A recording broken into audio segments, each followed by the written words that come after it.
Zonja Paunović nuk e ka as edhe kompetencën më të vogël me bërë diçka në Kosovë.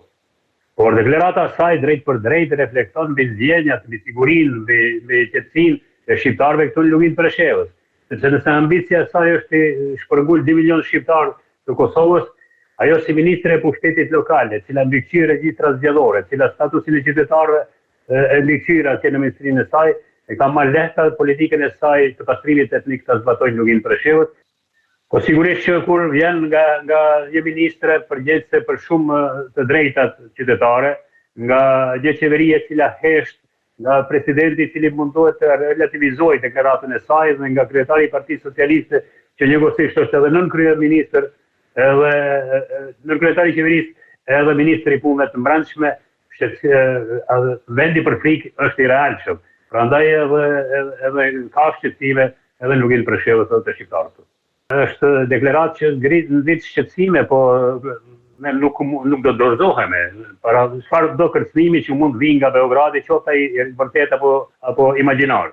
Sepse kërcënimet e saj që ata ndaj Kosovës janë vetëm imagjinare.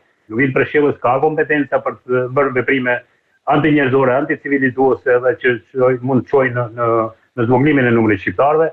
Por kjo nuk do të thotë se ne, pavarësisht deklaratave që vinë nga Beogradi, duhet dorëzohemi. Betejë jonë politike vazhdon, betejë jonë për të drejta ka me vazhdu, edhe duhet të jemi edhe më të ashpër dhe më këmbgul në kërkesat e tona që janë të drejta dhe që janë në absolute, konform atyre parimeve që përbëjnë fundamentin e Bashkimit Evropian.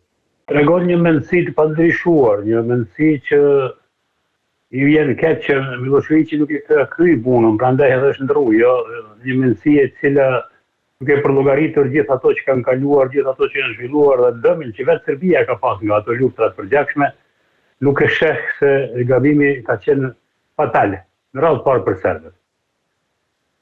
Por kjo flet se qeveria e Serbisë aktualisht, edhe pse kemi zëra edhe nga presidenti dhe nga kryeministri, të cilët distancohen në një formë nga deklarata e zonjës Paunović, duke tentuar ta relativizojnë deklaratën e saj, dëshmojnë se ata nuk janë larguar nga mendësia e Miloševićit.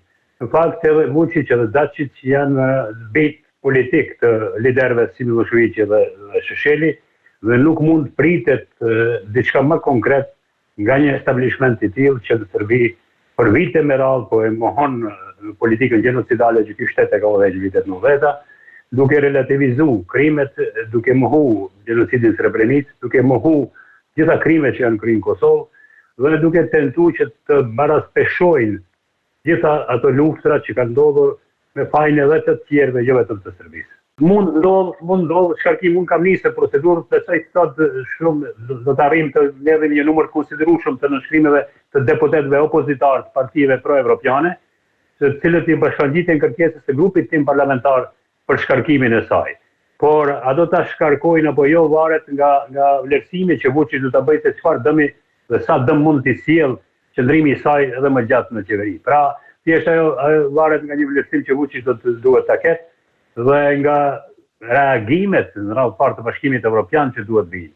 A do të jenë ato reagime si herave të kaluara kur zonja Brnabić kur ishte deklaruar se shqiptarët janë njerëz që janë vritur nga mali, pas disa reagime të vakta, por jo një reagim konkret, a do të jetë reagimi i BE-s me një deklaratë që u tha dje, apo do të ketë edhe kërkesat konkrete për shkarkimin? Unë pres që Bashkimi Evropian të luftoj për fundamentet që e ndërtojnë këtë. E kjo është në radhë parë gjykimi i ashpër dhe intoleranca zero ndaj politikeve që promovojnë spastrimin etnik, krimet e luftës, glorifikojnë kriminalët e luftës, që glorifikojnë krimet e luftës dhe që mohojnë gjenocidin dhe ato krime që kanë kryer.